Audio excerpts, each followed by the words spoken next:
Oh shit! No, let me pull that up. Let me pull that up. Your cheesy pickles looked really good. We have They audio look live really Yo, good. what right the away, fuck? so we Okay. can't say that Vinny sucks and that Vinny really wanted to change his name to something inappropriate, but Yeah.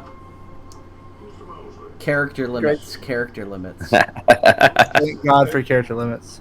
But yeah, they look tasty, don't they? That's incredible. That's so It was good. super easy, and it's like no zero Did you fry those pickles? Like what? No, they're What? just like it's just literally like you take like a baking tray with the muffin spots. And you Oh, just that's what that is. That's bigger than I thought it was. you put cheese and then a pickle and then cheese, and then just put it in the oven for 12 minutes. I'm gonna steal that. It's really good. It was I'm real. I gonna mean, steal that. I saw it on TikTok. My girlfriend will love where I that. get She loves most cheese, of and I think pickles she likes are one of those things that pickles-ish. are on the list of things I hate, unfortunately. I love them so much. Except in a fried pickle context. Like, I can do fried pickles for whatever reason. I don't know. I love them so much. They're one of my favorites. That sensation of, like, you have to bite forcefully to get it to, like, snap, like, through the skin, you know what I mean? Yeah, like, I get like that. that snap, and then just the rest of that, the texture of the pickle is just mush. I feel the same way about. I love onion rings, but the onion rings where you bite it and then all the onion pulls out. That's so frustrating. No, but I love onion rings though. They're really good. I've been trying to like get better at tempura-ing things, and what I've found is rather than doing like onion rings, doing onion petals where you can pop the entire thing in your mouth in one go works really well. You guys ever had like a bloomin' onion from Outback? Yes, I have. That's the shit. I have from like Texas Roadhouse, which is like the same thing, right? Well, I think it's a I little was nicer. feeling really fat the other day, and not that I'm not fat enough already. I was thinking of ordering a bloomin' onion for myself. I would if we had an Outback in my town, which we don't. Like the nearest one is probably like an hour and a half away. I would do that so consistently, it would be embarrassing. You don't have the defense booster.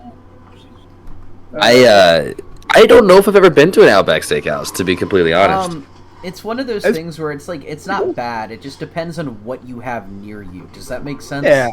Think of like the that's, fast. That's how not I the fast feel food. about a lot of like chain restaurants like that. this, Like the sit down chains. yeah, if all you have near you where you live is like maybe a Chinese restaurant, a McDonald's, and like a Papa John's, Outback is really freaking good. But like, Hey Leopard, real quick, No. got some feedback from Tame in the chat that the dude's in the middle and top, and I think that's me and I the don't Decker. know how to turn myself up. Let's You just see what we can turn do. turn down desktop audio. That's all you need to do, so that it would bring down me. Well, I and don't text have a if you turn- desktop audio, so I just have On like. OBS. So it's the two of you are much louder than me, so like I can turn y'all down collectively. Yeah, do that. Yeah, Yeah, is that try doing better, that in Tame? Discord or something. Well, to be fair, like we should be loud, right? Okay. Is this All right. an improvement volume-wise? I don't. Let's see. Tell us about what you made for food today, Tex. Yeah. So first off, Momentai did mention that my voice is super low today. I've been sick all week and lost my voice, and it's finally coming back. It's the best it's been. So you guys get sultry text for a stream. It's gonna be great. So what I made today for brunch with friends and stuff was every Sunday I make brunch with my buddies. Invite a bunch of friends over, cook them food, and I make steak tacos. And I made this like Cajun-inspired steak tacos with a sauce that's made out of like bourbon and soy sauce and crushed red peppers, paprika, thyme, cilantro. And now my big thing, you cook all that. You take some of that sauce that you make, whatever it is. You get a pan, and I'm making steak tacos, right? So you get a pan, you heat it up, medium to high. You get some oil, some like olive oil, and some butter, both in there at the same time. Otherwise, if you just do butter, it's just gonna burn. It's gonna be awful. So you get both of those things in there. Pour a little bit of the sauce that you make. Put some garlic, fresh minced garlic, and shallots, some diced up shallots, right? It's like garlic onion stuff. Put that in there. Let that cook up just until it gets a nice simmer. You're good to go. And then sear your steak in there and do whatever you got to do. But man, it came out so good. Oh, so good. And I made some fried chicken for like the 5th time. It was the best fried chicken. Oh my goodness. Oh my goodness. Did you do the flank steak or for the I taco? did. I kind of splurged and I went with New York strip steak. I usually do tri-tip. You balled out a little bit for the steak tacos. A little bit. It came out really good. The marbling was really nice. And this New York strip steak has this nice little like strip of fat on the outside that just added all the flavor to it. Oh, so good. So good. Highly recommend. Okay. Anyways, wanna we're get getting rolling? into it. We got since 22 we haven't people. I think we got gotten enough any to. complaints about the audio, I think it's time to get started.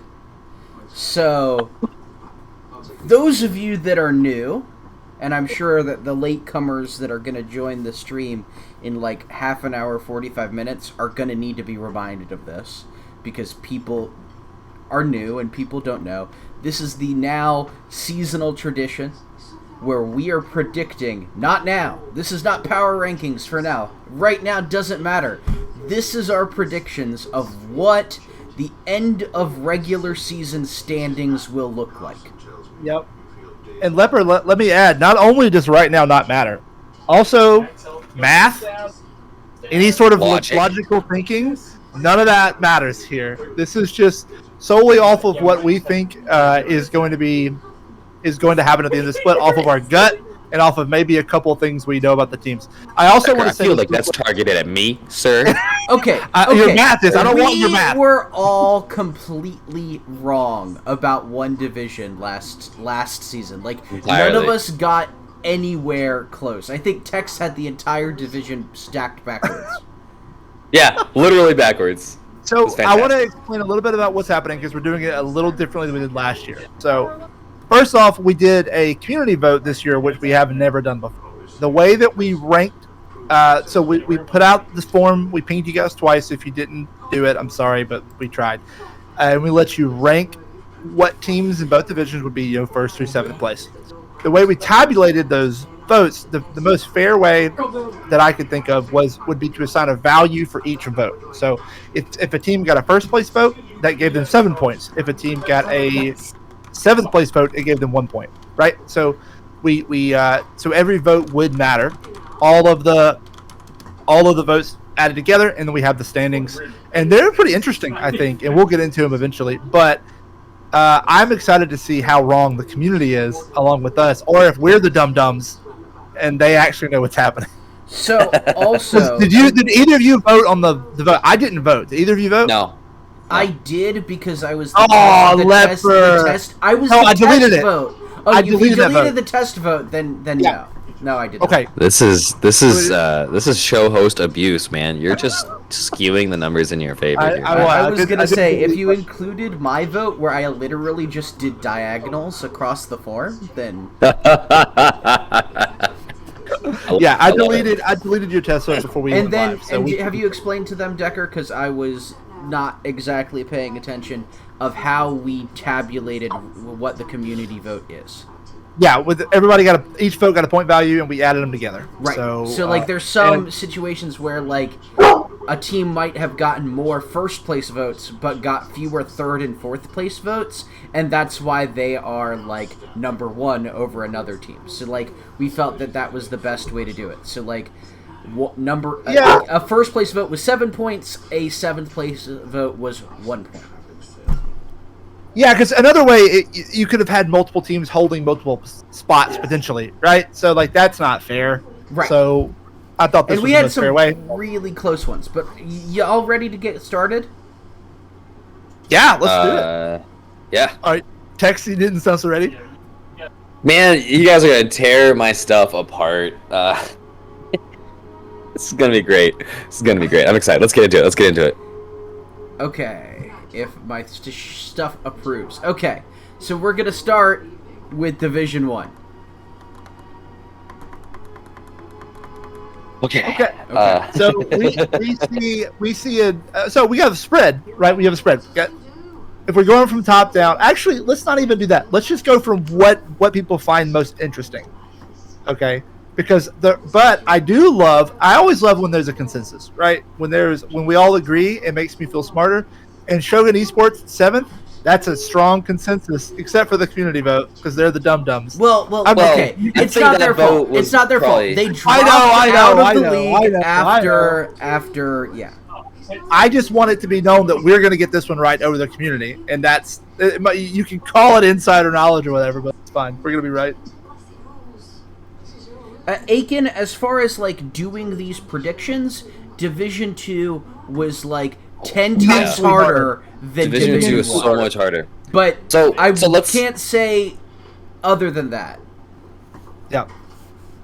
So let's go through it. I would What do like. you think? Here's what I'd like to do. I'd like each of us to go through, and maybe we can pick a team, and maybe we go by team and talk about where we think they ended up, kind of walk through our rankings a little bit, and then one of us for each team. And maybe that's too much. We can evolve it as we go. And one of us for each team can advocate to advocate in favor of the community poll, right? So, like, let's say we start with Big Duck Entourage. Leopard talks about it. I talk about it. Decker talks about it. And then Decker, you have to explain how they ended up on the community poll. How's that sound? That's what fine. The community I love it. Community sees. That's the kind of conversation we're supposed to have before we go live. But we're here, so We've all had quite a weekend, but that's all right. Yes, we You have. guys are here for the scuff. Okay. all right. So So Big Duck Entourage is number one. First of all, I have a fondness for phallic puns. okay. I All right. cannot deny that phallic puns had an influence in this decision. I'm so. Oh, see, I take some amount of offense to that because I took mine very seriously, and it feels like you're not taking yours very seriously at all, sir. Okay. So this is where I I'm have kidding. I I have didn't- some insider information, right? Mhm. I have been told things about your roster that have me know that there is going to be a period due to people doing things in real life where your roster will not resemble the roster as it is now. This You seems have like more information than I do. I spoke Maybe with your you're Kidding, coach. no, I think I know what you're talking about. So Oh. that's part of it. I think that Big Duck Entourage is a very, very solidly close team in this top. I think that all three of these teams, there's a large chasm between them and the teams below them overall. Or at least there will be by the end. And I really hope that changes. But with really veteran-ish voices and players here, I think, and having already lost to Revolution Uprising, I don't see Big Duck Entourage dropping more than maybe one other game this split. I just think that individually and with where they are moving, as far as like their coaching, as far as what they're doing with their players, I really feel that this is a team that is going to be growing through the end of the split, and knowing that there are going to be some unavoidable issues with Revolution. My feeling is that Revolution is going to drop more games. Does that make sense? Yeah. Like, this is a really, See where really you're coming close. Like, this is I really wanna- close. I have a hard time both areas, right? Because both teams have a ton of really good things about them. So I want to jump on focusing specifically on Big Duck Entourage, BDE. Got to make sure I say that right. Focusing on BDE, I think they're a team that has a super high ceiling. They got a lot of work ahead of them. I want to see a little bit of a different playstyle out of the mid laner. Not necessarily playstyle, augmenting their current playstyle, right? I want to see this team flesh out, fill out their potential, right? Kind of build into this kind of fully formed team. How am I doing with the euphemisms here, guys? You're doing great. You're doing Okay. really And I think they have gotten through the worst of it, right? Like, the Revolution matchup was hype. It was the two most highly rated teams going at it in the first week. And I think I agree with you that there is... basically, it's all uphill from here, right? I think they have very low chance of dropping games. Their hardest matchup is behind them, and I think with going into, as we get more games in, given the high ranking of the Revolution team and them ranking out and trying to adjust the roster as it goes, they have a higher chance of ending up in that first place. I see that, and I can get the logic. I obviously don't entirely agree based on my standings, but we could talk about that a little bit later.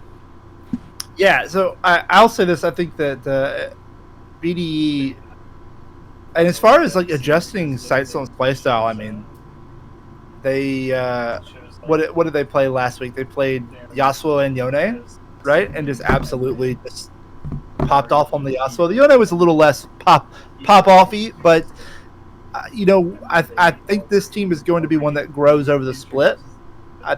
Swag has done a good job of setting up his organization, and to support their teams, and I'm excited to see where they grow. I also think so. The big argument for me is do I put BDE first or Revolution Uprising or Delta? I think that those three teams are completely interchangeable for the most part. I think they all can go in different ways. My argument to Rev is if the team doesn't rank out. I mean, at the start of the season, we talked about how they had the highest combined point totals of any team because all 5 players have been Silver 1. Yep. Right?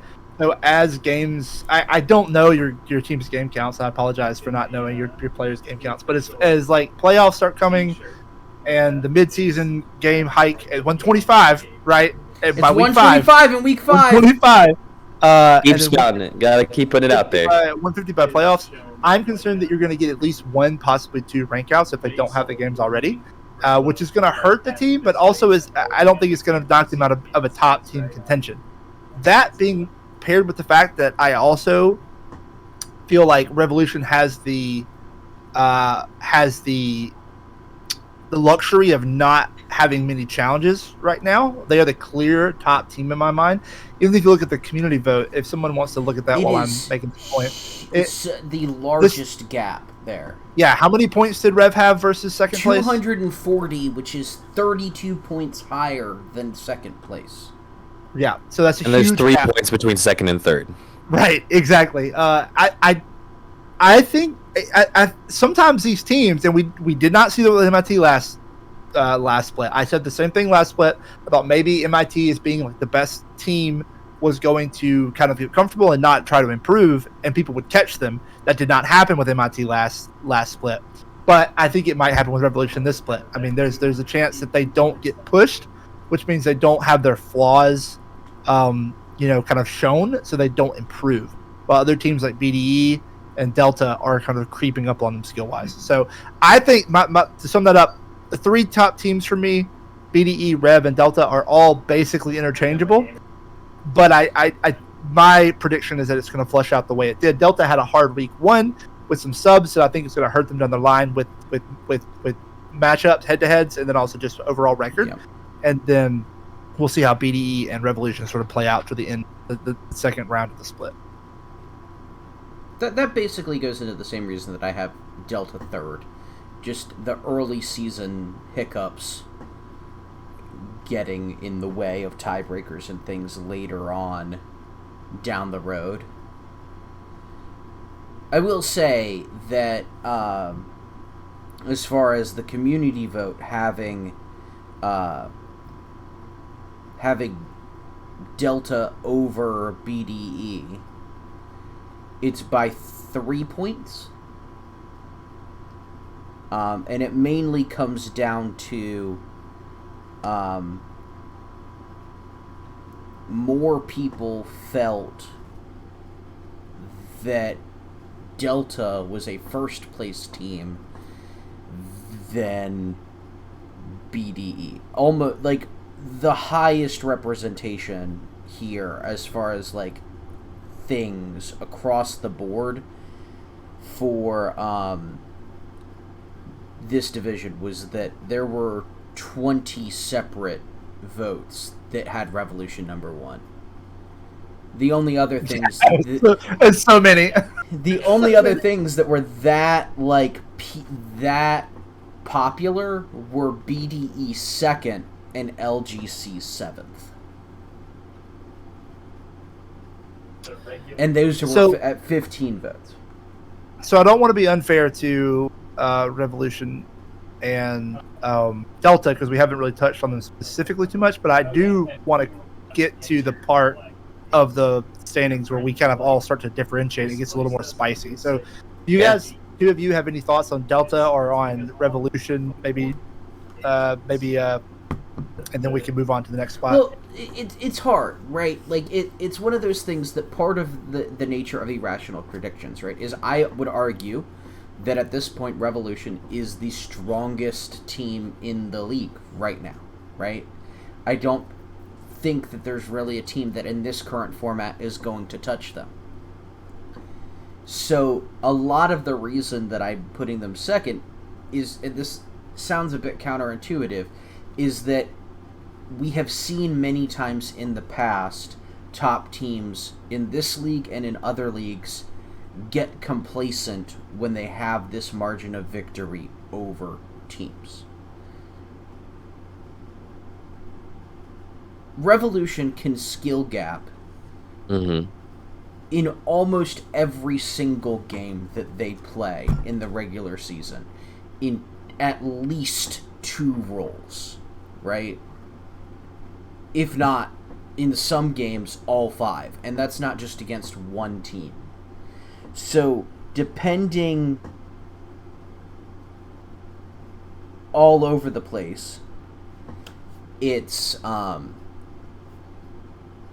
Revolution is... I'm basically saying Revolution, I think, is going to drop some games that they shouldn't to people that they shouldn't, just because of that kind of complacency factor. Delta, like this, it's really hard when we're looking at teams that we feel are really, really good, because we don't want to just gush about those teams. I think Delta has really good players across the board. They're another team like BDE where they're needing to figure things out now, which I think is the story of this entire season. Can I jump in real quick? Of course. You're talking about Delta here. I want to talk about that. So you guys have expressed, I think, a lot of the thoughts I have about Revolution. We're talking about a lot of the roster changes and how that evolution can affect it over time, given the higher ranked scores for this team. I think BDE is the next team that's going to step into that space as we go. But I think truly, and we're talking about the most powerful element of understanding of predicting where teams are going to end up, and that's the intangibles, and that's just the sheer power of will behind some of these teams, and specifically this one team, Gaming Delta.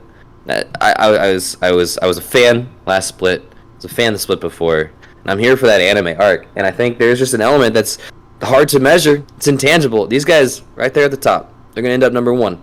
It's going to happen. They're going to step it up. They're going to take games off everybody above them. They're going to smash it. They got that. They got that anime arc coming in hard. That's just what I want to say. It's that intangibles, right? We got these three teams at the top have rosters with their own flavors, their own styles, but there's that intangible that GSG's Delta's got, and that's why I put them at number 1. It's the friendship factor. Friendship factor. The power of friendship. The power of friendship. And that's what's currently will hopefully get TSM to beat Cloud9 in this series. And just so you know, I'm trying not to look at the game, but I'm having a panic attack by not checking on every now and then. During prep, Decker was freaking out for sure. Yeah.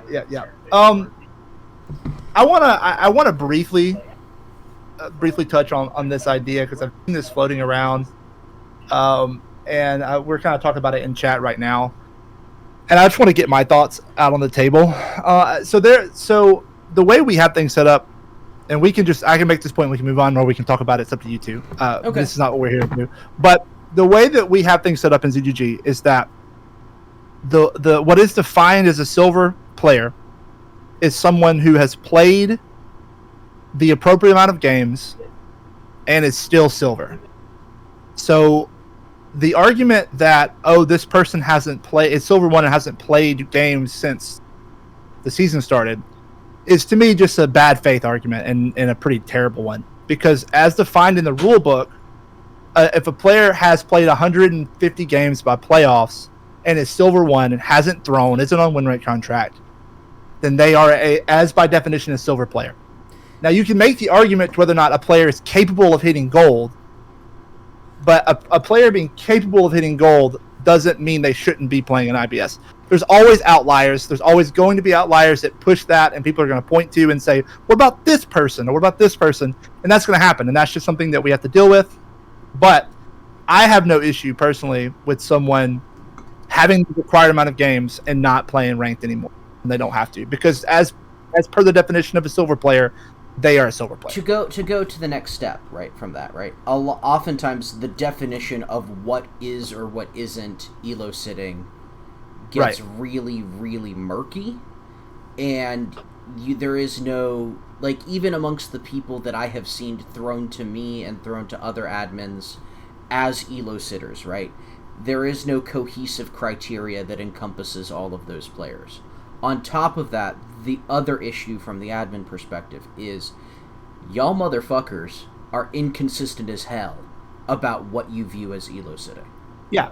For all the hate that Literal Monkeys got last split, right, as an example in Gold, for their elo sitting behavior, just as many players, if not twice as many players, exhibited similar behaviors and were ignored. And and then the third step about this is, even if there was a consistent, universally applicable, logical definition that removed subjectivity from this, that's a big part of this. We don't want to get into the arguments about, well, this person is, but this person isn't. We just don't want that headache. Y'all already have enough of an issue about finding players with games, right? True. And then and it's also like players that will be making these arguments against elo sitting right now, 6 months from now, come January, when their teammate is exhibiting those same behaviors, are going to be against changing the rule. This is something that I have seen over and over and over and over and over and over and over again. Of literally, this is something that people only care about when it is affecting them right now. And there is nobody that has come to me about this issue, myself included. I'm not trying to sit here and be like, oh, I'm the most logical, unbiased person in the world. Literally, True, there is nobody that is coming here and is complaining about these things, that is hitting every single player, that is being universal, that is doing it in a manner that is not affecting them. Yep. So we can move on. So it's a waste of time. Like, it literally is a waste of time, because we could do all of these things, and guess what? This discussion will not end. No, like, that's the biggest thing. Like, if you could demonstrate to me or other admins that if we did things that we would be able to stop having this discussion, we'd all be for it, because I'm sick of it. I've been hearing this shit for 2.5 years. Well, you know what I'm not sick of? Is our conversation around TFF Solar. Because we haven't had it yet. Yeah, because you two and the community have them at 4th. This is probably one of the bigger disparities in between myself and you guys. Right. Why is this team 4th, and why are they not what I think is the appropriate rank of 5th? Do you want the honest answer? Yeah, I do. I really do. You want the honest answer? The honest answer is, I feel much more strongly about 5, 6, and 7, and they're just left over. Okay. Interesting. So like, that's not I'm not trying to throw shade at them. Fair. That's fair. I have a bit of a similar take here. So, coming from a different direction. So, I do feel strongly about the bottom teams below 4th that aren't TFF, right? But I also feel like TFF is the barrier. They're the wall for those other teams. Those other teams are still figuring their shit out, in my mind. And TFF, from what I'm looking at, from what I've seen across the first 2 weeks, right? Again, irrational predictions. They're the team that has figured it out ahead of those other ones. And I think that is significant when I'm looking at the end of the season. There's a situation where I agree, where I think there's a chance in my head that, Hyperion and TFF swap it around. But I think that's about the most swapping I'm going to be seeing from this side of from that bracket. The point that I want to make about this team, so the 4-5 swap, so Hyperion, TFF, Solar Player, but all of us have them in either 4 or 5, and essentially the community does too, since Shogun doesn't count, right? I believe in the power of Kappa and Bad Vibes to add value to that Hyperion roster. I think that they have had an interesting start. Some would say a rough start. I think they've had a little bit of a rough start. But they've only played one game, right? Yep. They and it was against BDE, who in my mind is going to be first place at the end of the split. Right. So they have a game versus LGC Spartans tonight. If they don't win that game convincingly, if they don't 2-0 that game, I'm going to feel like I probably put them in the wrong spot. But I think that Kappa and Bad Vibes over the course of the split are going to add value to that team enough to where they're going to be in the top half of the standings. My flip side to that argument, and this is no offense to Kappa and Bad Vibes, right? But I have seen over and over and over, the Hyperion organization have significant roster stability issues. Okay, that's fair. And that's the main reason that they're in 5. It's not really anything else. It's not a comment on the caliber of players. It's that the 5 people playing for Hyperion right now are probably not going to be the 5 people playing for Hyperion in 5 weeks. Precedent has shown that is not the case. I think with stability, right? I think with that caveat, they have potential to be 4th. I definitely think they have. I have more faith in them than I do LGC Spartans. And even with roster damn it, I'm sorry, I'm burping. Even with roster volatility, I think Hyperion. It depends on how much volatility, right? Like, if it's the full roster is changing, okay, maybe not so much. But if they maintain what they've got some pieces that I'm more confident in them ending up a spot above LGC, and obviously above Shogun. I would like to hear, Decker, your thoughts about LGC and how you separate LGC in your head from Hyperion Shadow and from TFF Solar Flare for you. I mean, okay, so let me pull up my. I think it really comes down to me known quantities versus not known quantities. Like that's it's a shitty argument to make, I think, but it's just kind of where I am.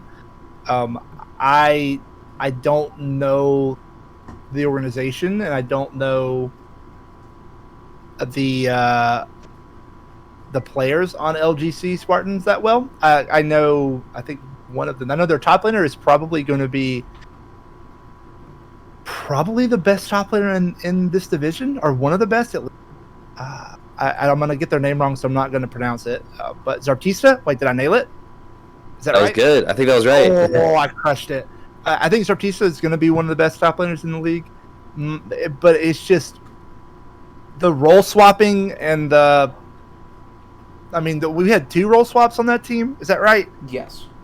It's just and maybe there's like some stability that comes along down the road as, again, this is end of season, but will the damage to the record be done so much that they're not able to sort of recover from it? That's my concern. They got let's see, I'm trying to find the record. They played against Shogun in week 1, which I think we're handling that as what? We're just zeroing out those points. Is that correct? So the way that I'm looking at it is we're just going to move Shogun to bottom and move Hyperion up. So, like, the community vote will reflect Hyperion 5, LGC 6. Well, I mean, so LGC played against Shogun week 1, and then against Delta week 2. Oh, no, those don't get nullified. Okay, so, they went 0-2 versus... Or, no, they didn't go 0-2, did they? They went... Am I reading this wrong, or is this wrong on the sheet? It says that they have a win. If they have a win, then Feathers just wiped everything out. We've done I'd say they must have given wins. They must have a win because of Shogun for dropping. That's my guess. Okay, so anyway, I don't know. I'm not a fan of a bunch of role swapping and stuff like that during the season. So I don't have a lot of faith that that's going to pan out. And even if it does pan out, I think it might be too late when it does. That's my argument, which is not a fun one. In general, a lot of what I'm hearing from this entire division is it's like there are people that are already like on pace or like at near close to performing level, right? There are people that are very, very close to performing level, right? And then there are people that are just getting started. And that's a lot of the way that we are ranking this based on how we interpret that. Yep. True. Do we have any final thoughts on this before we want to jump over to the next division? I'm going to say this again, and this is what I really want to see. I really want to see one of the bottom 3 teams strike up into the top 3. That's what I really, really want to see. Who do you think is the most likely to make that happen in your mind? Is it TFF? TFF Solar Flare, yeah, for sure. I think Solar Flare could do it. I think any of these teams could drop down if something unexpected happens. As we all know, playing an FTD, according to the actuarial tables, makes you more at risk for being hit by a car. or being involved in an automobile accident.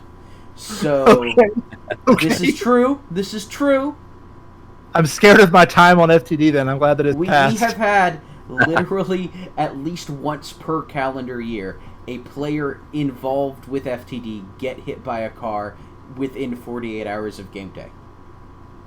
My goodness. My So- goodness. You guys are That's crazy. an interesting stat to track. Interesting stat to track, but when it happens and there is a statistical correlation of events, so Let's give a quick breakdown. If we don't have anything else, let's breakdown of the point values of the teams. on the Okay, community I side. got it up here. If that Okay. works. So, we have And again, I want to say this before Leopard figured it out. Sorry to interrupt you. Yep. So the way we did it for people who are just joining in, one, again, this is not power rankings. This is what we think will be the case at the end of the season, the regular season, right? And the way we did it is we put out the poll. Each vote gave a point value. If you got a first place vote, 7 points. If you got a seventh place vote, 1 point, and then scaling in between. So we added all the votes together with their point values and then got this list. So Yep. go ahead, Leopard. So number 1 was Revolution Uprising with 240 points. That's a lot of points. That's the most in the between the two groups. That is the most points accumulated.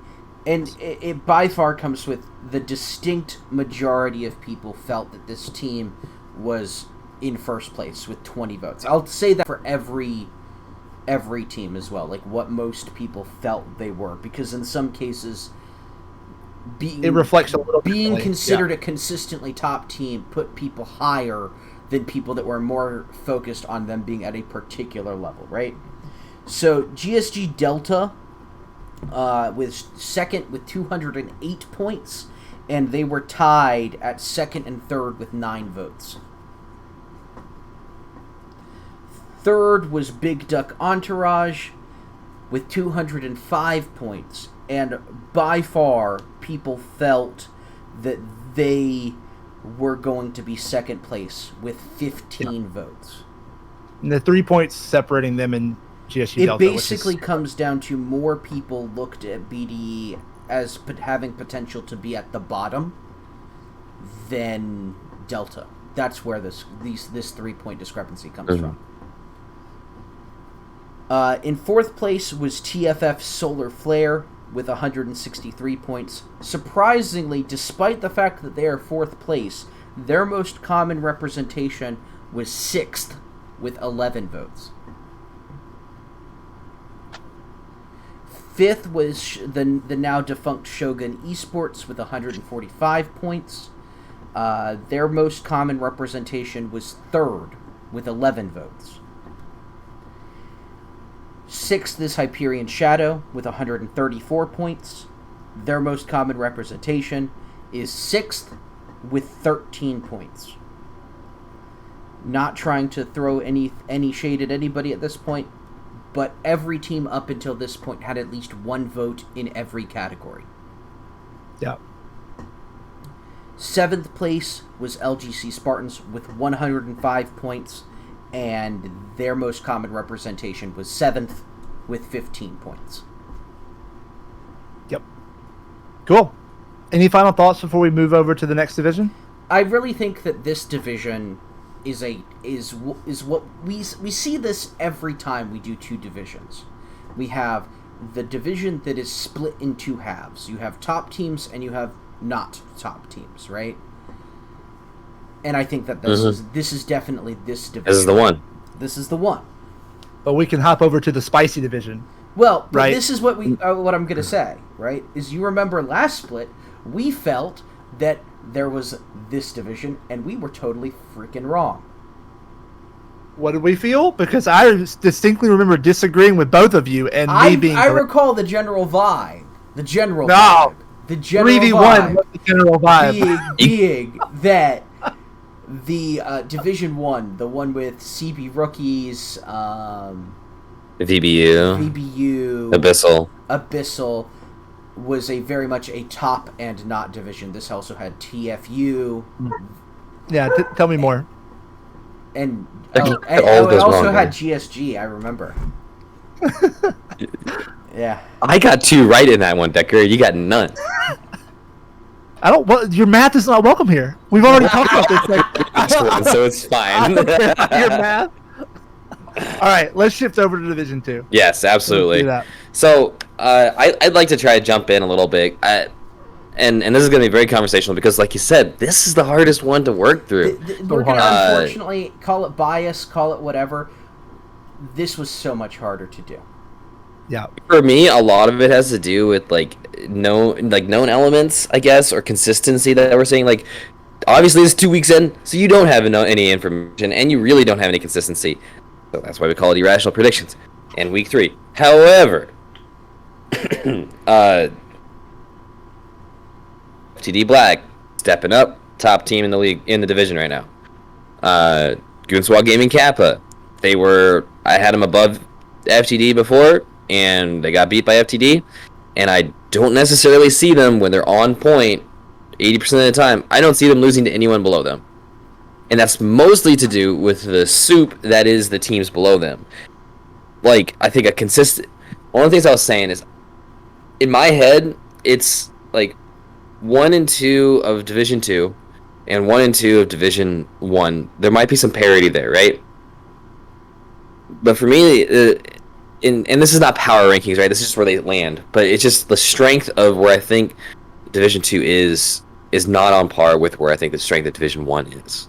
From almost top to bottom. And a lot of it has to do with the straight up performances I've been seeing, the volatility.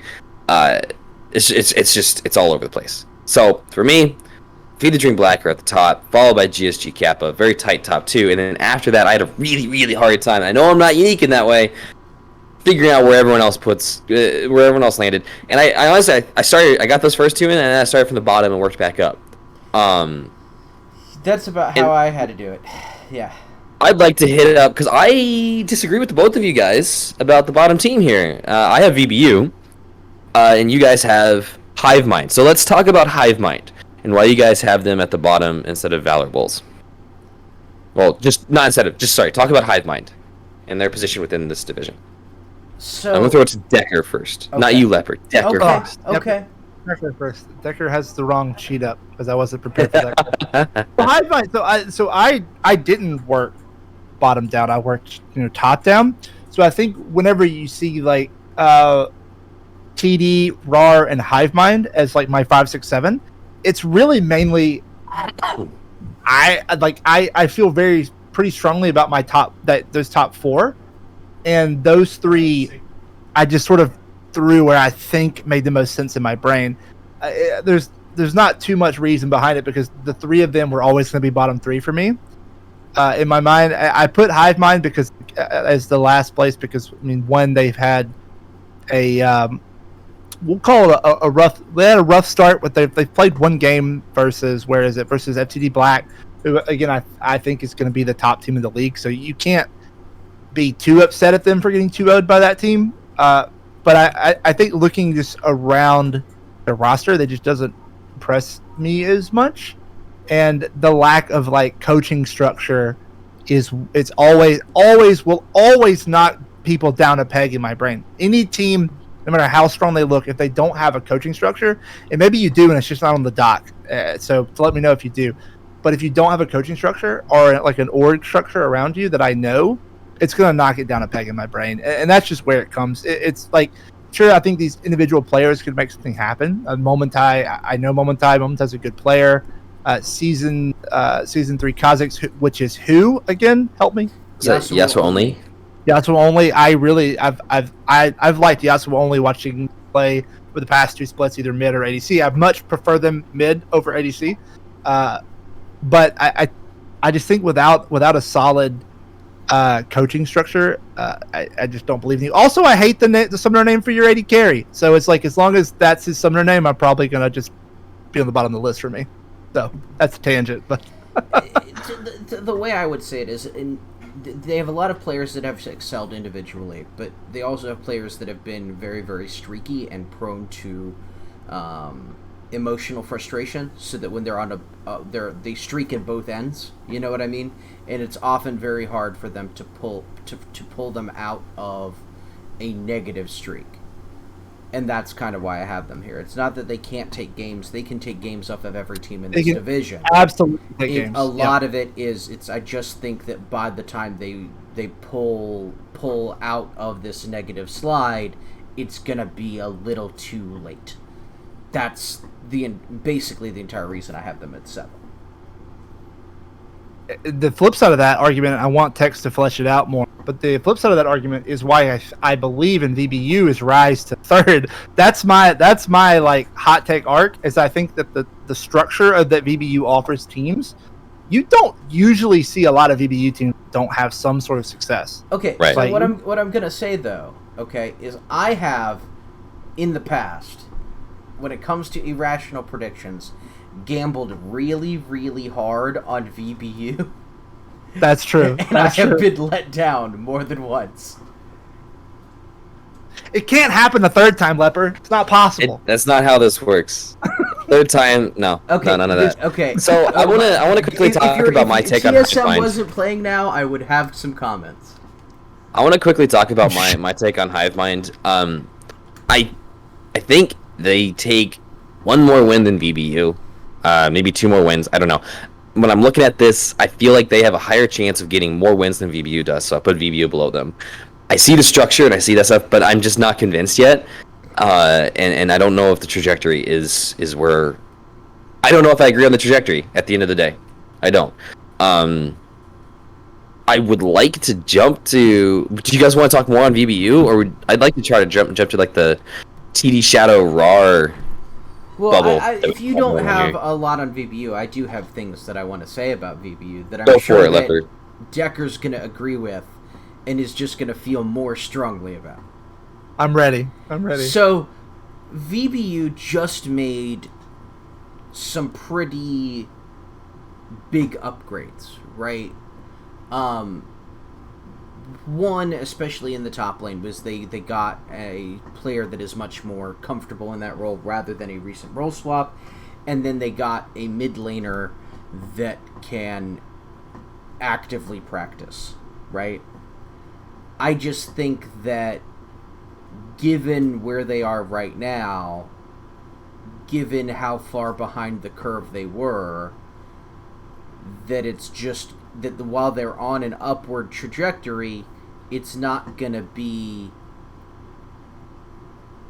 as aggressive as needed to pull out of 6th, particularly given that RAR and the same strategy have tiebreakers against them. But I think though so far, like I think okay, maybe I have a lot of hot takes in because VBU is hot takes are fine. This is the time for hot takes. But I also think speaking of hot takes, right? Give your hot take. We are going to have for the first time this year corporal punishment on the stream. So the person with the most hot takes that are incorrect is going to be shipped a bottle of the last dab to be consumed in some fashion on stream. Notable from the show, the hot ones on YouTube. Yes, in some form during playoffs. I love it. I'm so excited for this. So I also think that same strategy is going to surprise a lot of people. And Tex, you have them at 3rd, and I think we'll go to the RAR TD bubble quick. But I'm interested about same strategy because you do see like VBU taking a game off of same strategy, right? So they in week 2 they lost 2-1 to same strategy. I'm not looking at the numbers on that right now, so I apologize for that. But I mean that's a quality game win, and maybe if it was a stomp game 1, they trolled game 2, but you still like. You love to see teams with potential will take those 1 games off of other matches, like off of teams that it should be a 2-0, right? So, I think they're going to be on the uptick personally, but we'll see. That might be getting me for the last. You're saying same strategy on the uptick, or you're saying VBU on the uptick? VBU on the uptick because they took a game off of same strategy, who I think is probably a criminally underrated team. I think same strategy in this bubble of 3 through 7, these bottom 5 teams, right? I think same strategy is the current frontrunner. I think they have to me, I see the most from them. I think they have I'm more comfortable Like Raw is hard for me to look at about the players and the roster as a whole because of just not knowing a lot of the names and things like that, right? And not having the most confidence. But same strategy has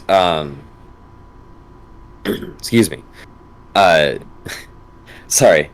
Same strategy I think presently has the words are so hard, guys. I'm struggling. They have presented the best case to be in the top part of the bracket of that bubble of the bottom 5. I can see where you're saying if you take a game off of them, that looks better for you going forward, especially with the potential, right? This is about potential where we think these teams could end up based on 2 weeks of information. So and no math. And no math. I ain't doing no math. Well, I did some math, but my math is garbage. I want to talk a little bit about same strategy. We're there. Let's talk about it, right? So, Okay. Leopard, what are your thoughts about this team? So this is the thing that I have for this team, right? They have been coming together, right? They've got some veteran influence. They've got Reigning Wolves in the top lane now. Rip the goat, poor Jonesy. Too good for this world. They've got Little Rodney, Old Sad Boy, S tier content, right? Hail Orbit, right? Wait a Oh, god damn it. Why? Why, man? But there's one thing. There's literally one thing that is holding me back from putting them above 5th. And that is, we are coming into the 3rd week, and literally, they have not had the same roster each week. Yeah, we do see the e-sub request in the... And from the looks of it, Reigning Wolves just hit gold. Okay, I need to change my my Like, rational that's prediction. literally like now great. during the stream, from what I understand. Like, he just finished his promos, but I could be having my leg pulled because OPGG hasn't showing him updated. at Silver 1. So either do some Reigning Wolves is the gigantic prankster, or OPGG is slow. One of the Oh, man. This is a tough one. This whole division. Okay, so same strategy, Hive Mind, VBU. These are all examples, and we'll obviously get into RAR and TD. These are all examples of why this division is so difficult. There's a lot of volatility in weird ways. Like, we talk about Hyperion in Division 1. Volatility is roster changes, right? Here, the same strategy is not just roster changes, but it's performance, and it's how they match up against these other teams, and I feel like I don't have any consistency yet. I feel like I don't know what's what, and that's the beauty of irrational predictions. We just get to say whatever the fuck we want to say, and that's what it is. And that's where I ended up. Pardon for my French. That's where I ended up with RAR and TD Shadow. I looked at it. I tried to look at some games, and I was like, all right, this is where I landed, and I don't necessarily know if everyone agrees with me in this way. Actually, no. None of you guys, when it comes to RAR versus TD Shadow, none of you guys agree with me. So that's interesting. Reigning Wolves, his alt, or their alt, is gold now. Gotcha. So, okay, that's a man. That's always fun to have live during the thing. Ooh, let's keep those eyes on the roster changes channel, boys. So, okay. RAR versus TD it's really hard for me, okay? Because RAR has been consistently having the longest games in the league. They've been winning them overall, right? They've been close games, but they have been really long games. I think one of the games that they had against TD was over 50 minutes. I think the fastest one against TD was like 38 minutes. So really... Yeah, sorry, keep going. A quick update. So TD won game 1 in 52 minutes. Yep.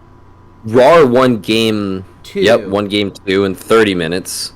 30 and minutes, then okay. And then game 3 was TD was 42. Like 42, yeah.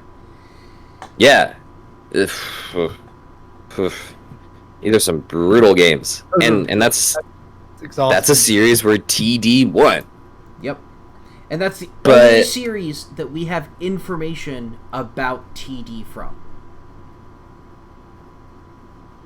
They've only played one game, and it's that. I look at the Zyphus angle.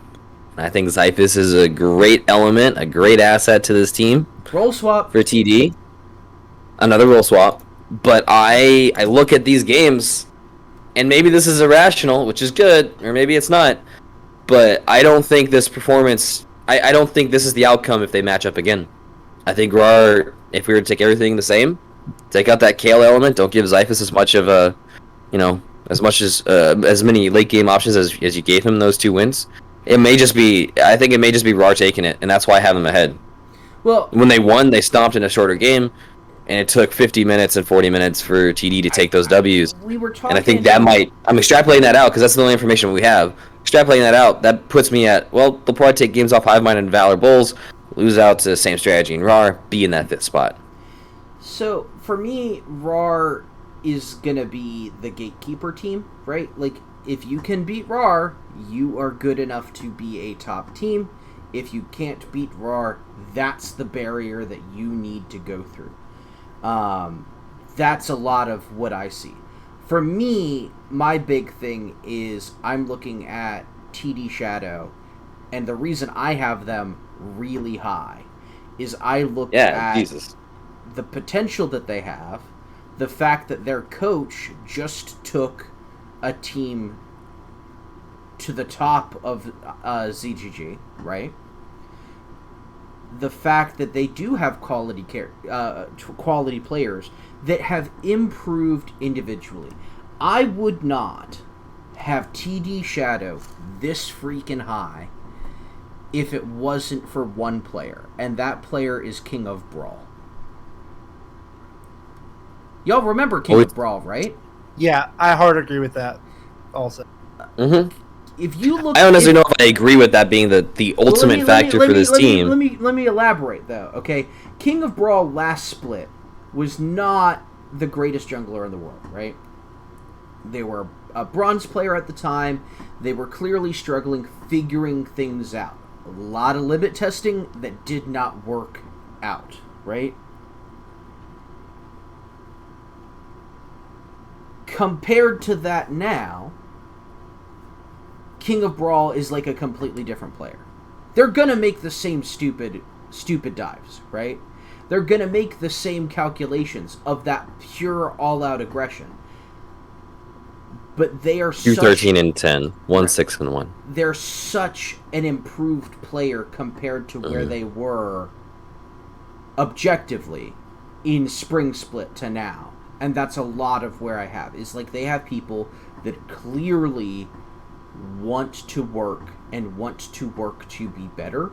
And I think that, as I've said many times, is in this episode, the team that wins the entire league almost certainly is the team that improved the most over the split. And that's why I have TD Shadow number 2, is I think that there's going to be a lot of improvement. They've got... Excuse me. They've got veteran players that have been at the top of other leagues. So this is a team that knows what being a top team is. They have been there before. And they have a coach that has a somewhat of a system on how to get players like this there. Does that make sense? Yeah, and honestly, I would make the exact same argument for why I think Kappa will end the season so strongly. And I don't want you to speak to that because I know you're on that team, so that can just suck. So we fucking suck. We'll lose to anybody. Exactly. So me and Tax can talk about it, but like I feel the same way about Kappa, and because I how do I want to put this? Kappa on paper is a very strong roster because of history with a lot of players, most of them playing together for a while, adding in 2 new elements, on the team for a new mid laner. Only Magical Girls, who has also been a strong mid laner for a couple splits in a row, and then a brand new support with Train. I'm sorry. I need you to correct that statement. I know. What is it now? I forgot. It is now Wingman?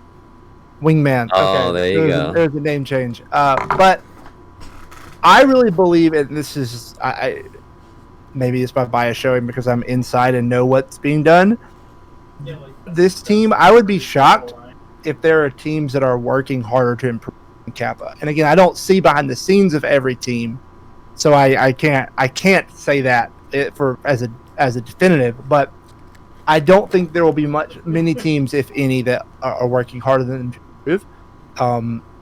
There's might be teams that are working just as hard, but there will be growth. I think Kappa will be one that you will see them lose to. They will lose some matches where you go, how in the fuck did you lose that game? Like, how is that possible? Like, you got 2-0'd by Hivebind? Like, how is that possible? But then I think there are going to be other matches throughout as the season goes on that just like see progressive improvement. They will eventually lock in.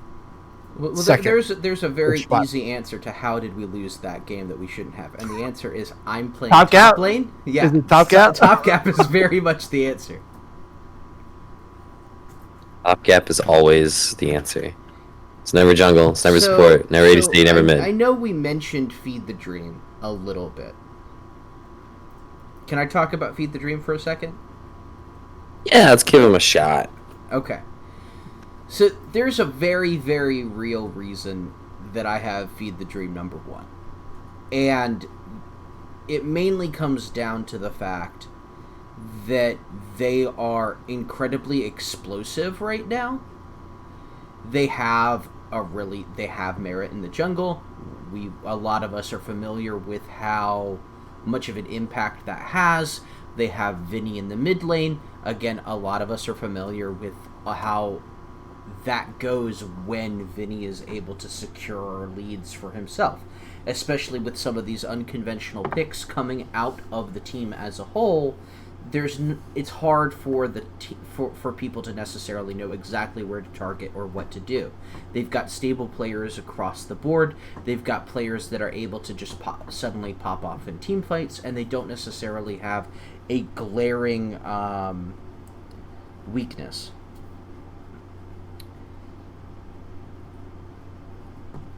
But I don't know if this team is going to be...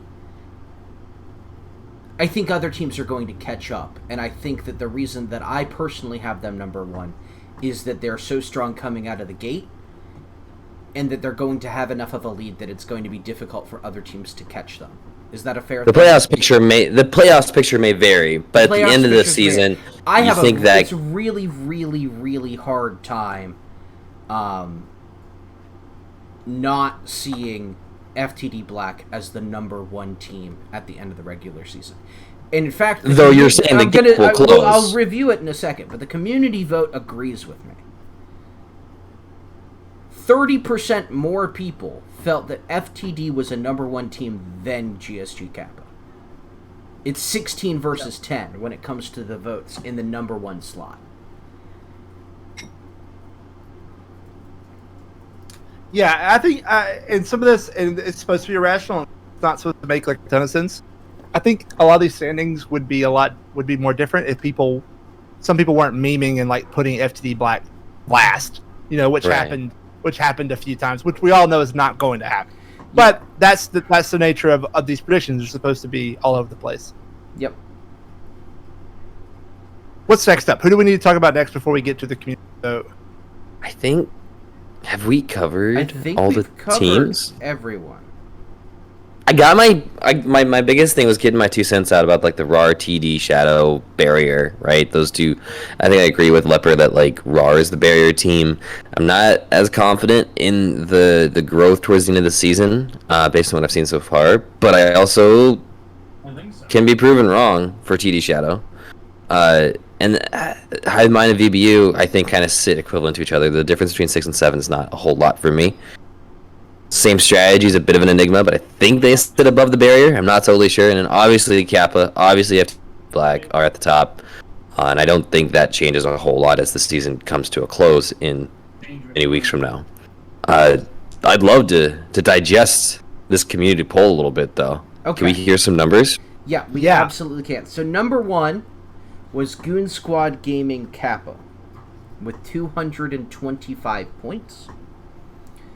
I will say that I want to say to that too. I triple checked these numbers because I was like, it's gonna look really sketch for me doing the math if Kappa's number 1. So I made their super sure. most common representation was second place with 16 votes. That also has them tied across the entire league, tied for second as far as the thing that people felt most strongly about. The only thing higher than 16 votes for anything was Revolution's 20. Second place was FTD Black with 222 points. Their most common representation was first place with 16 votes. And literally, if I'm doing rough math in my head, the difference here is one more person had... Yep. There was one more vote for third and fourth for Goon Squad Gaming Kappa. The gap really was that GSG had 1 and 2 as 11 and 16, Yep. and FTD had 1 and 2 as 16 and 10. Yep. So that one extra in the top spot kind of evens out the playing field a bit, and then a couple more points throughout the middle of the pack here and there. Third place, RAR, with 179 points. Their most common representation was third with 13 points. This was definitely a team with their second most common representation being 11 points or 11 votes. For fourth place. This was definitely a team that people thought was going to be around here. Fourth, with 165 points, was TD Shadow. Their most common representation was third with 11 points. For both of these teams, a lot of the reason that they are third and fourth in the community vote is that while there was a lot of strong representation for both of them for 11th or third and fourth, nobody really thought of them as a top team. TD Shadow had 6 votes for number 1. RAR only had 2. I can guess that some of those are TD Shadow players, but I can't. We don't know. Fifth place was Same Strategy with 152 points. Their most common representation was 5th with 11 votes. Sixth place was Hive Mind Gaming with 137 points. Their most common representation was 6th with 11 votes. VBU was 7th with 123 votes, or 123 points. Their most common representation was 7th with 14 points.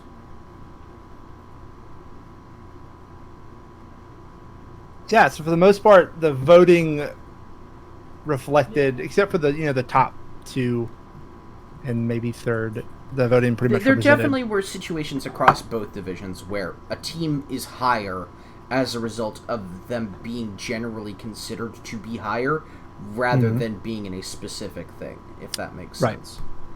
Absolutely. I do think that this was a fairer way to get a general vibe of the community rather than looking at what teams got most commonly and then trying to tie break from there. Yeah, agreed. Tex, you think there's any hot takes here in the community vote? Tex, you're muted, maybe? Well, what I'll say... I am muted. Oh, shoot. I'm so sorry. I was coughing and I didn't unmute. So what I will say is the hottest take is that they agree with me on at least one thing, and that's the RAR TD Shadow dynamic. Other than that, I think everything is kind of... everything's kind of standard, right? Like, I think they're kind of... I don't know. We all struggled a lot for the three of us on the bench here. Struggled a lot with the 3 through 7, and at the end of the day, it seems like the community came to a similar-ish consensus. Maybe the hottest take is Same Strategy, and at the end of the day, maybe VBU is is at that third place spot, right? Maybe that's where they end up. That would be pretty I exciting. RAR being in third is the thing that I'm the most surprised about in the community poll. So we'll see if they have they have roster stability and they're able to build something over the split. I mean, they've had a decent start to the split, so it's very possible that they could end in the game in that spot. I mean, they dropped a match to who was it? To TD Shadow, right? TD Shadow. Yeah. They dropped a full match to TD Shadow, and they dropped a game. That's what I meant. Yeah. They won a game They won a game versus TD Shadow, but lost 2-1, and they 2-0 VBU. So correct. I mean, the roster definitely has potential. So if they stay together and their org supports them and works with them, maybe we can see them get into that third spot. Absolutely. It's To reiterate, everybody, it's comforting to know that if we are incredibly wrong, the community will also be incredibly wrong. Some C1A shit up in here. We've been flamed in the past for some of our hot takes and our predictions. So this time we have protection that if we're bad, y'all are just as bad. Exactly. And if you didn't participate and you call people bad, then you're a dick and you shouldn't open your mouth. So I don't know, any last thoughts? Anything you guys want to say?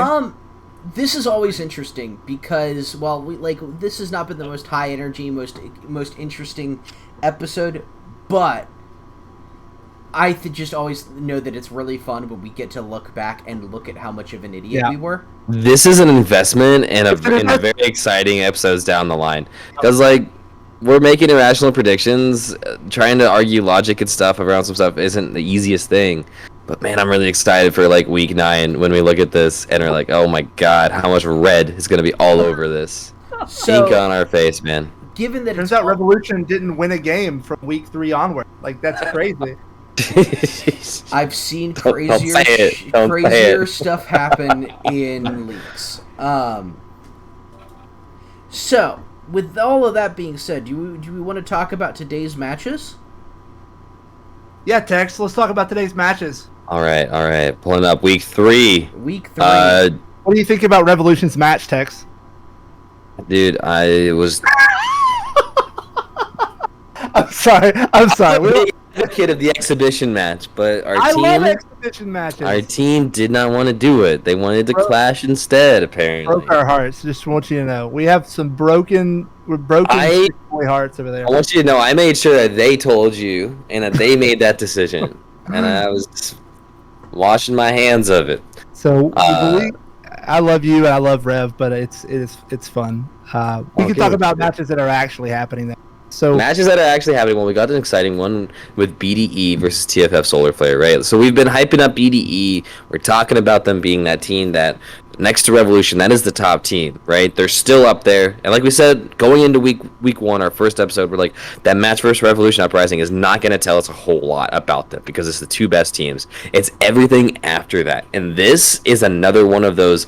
And to me, every match for BDE is a storyteller because they're trying to chase that top spot. Mm-hmm. They have to prove that they're up there, right? And they might have more to prove than almost anyone else out here, given how much people are rating them. They have to put the meat behind that, right? To put the meat on those bones. God damn it. Anyways, I think it's a similar thing for TFF. If they want to be a top team, this is the time that they have to show it. And this is where they get to say, we're not just the barrier team. We're like a deep playoff run contention if they can challenge Big Duck Entourage. I would like to see for TFF, the best thing for me is maybe it's a 2-1 BDE where you get that might be if we were trying to compromise things, right? What makes BDE look good, what makes TFF look good, it might be a 2-1 tight set of 3 games. TFF, if they come out, they get a 2-0, that's incredible. That's big to me. And that puts BDE on the back foot in a big way. So that's one of the most exciting matches for me. Yep. That tells me a lot going into the week 4 and onward after this. And I'm watching mid for sure on that. Sightstone versus Lingmo. That's a good one. That's going to be a lot of strong mage play versus what we've seen so far, which is Yasuo, Yone, and then the Mazlahar, I think. So it's I want to see what Sightstone does for this team, because I think if they can cement themselves as a top mid laner, then that will even more help BDE sort of venture on the path that they want to go on. That lane in the meta right now is so important to be stable. So if you're not stable, you don't have to win the lane. It just needs to be stable. So if you're not able to find stability there, it's going to be tough for the rest of the split. So I want to see that matchup for sure. Leper, what is your matchup that you're excited for? The one that I'm excited for, I'm excited to see TD Shadow win against Goon Squad Gaming Kappa. Okay. Oh my goodness. Okay.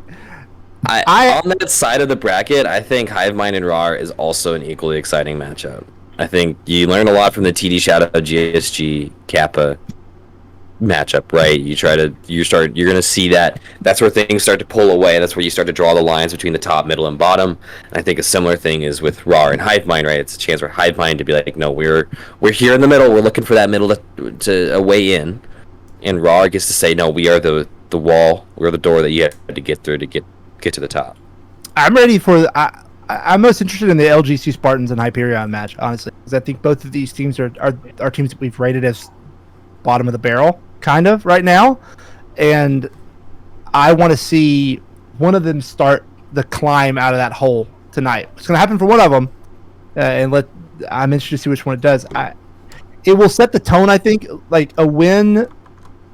This match will set the tone for the next few weeks for one of these teams, or for both of them, I think. But that's the one that I'm looking at as tells me a lot about the trajectory of the team sort of game. Maybe they'll be close, and it'll be like, okay, well, maybe both these teams have potential. Or if we see blowouts one way or the other, it's going to be pretty doomed for the team that gets blown out, I think. Yeah. I don't have a lot more to say. I agree with Decker. I agree with your points there, and I also don't have a whole lot more to say. I think we've covered a lot of it. I think we've got some exciting matchups. We're starting to get a picture painted, which is always the fun part, is seeing how these pieces of the puzzle fall together. I'm looking forward into week 4, and I think when I look at week 4 and like what has impacts or consequence into week 4, I'm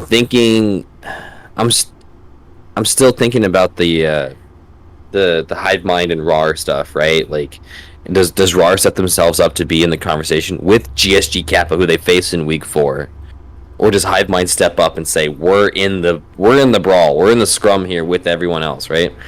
And then they'll take on same strategy, who's already said they're in the scrum and they're looking for that scrappy positioning on the rankings, right? So I'm very interested in seeing how Division 2 starts to play out next week. Yeah, last thoughts. Interesting. I'm gonna go watch TSM. All right. Well, hey, from everyone here, Decker has been low energy all game because he's trying not to squeal about the TSM match. It's happening internally. We got to see so much Pantheon support tonight. I'm a very happy boy. Very happy boy. Well, from all of us over here at Silver Scraps, thank you so much for joining us tonight and having this dialogue, interacting with us through chat, through your votes in the community poll. I'm excited to see how these games go. Everyone get out there on the Rift, have fun, play your hearts out, be competitive, and we'll see you guys next week for an exciting week 4. Take care, everybody.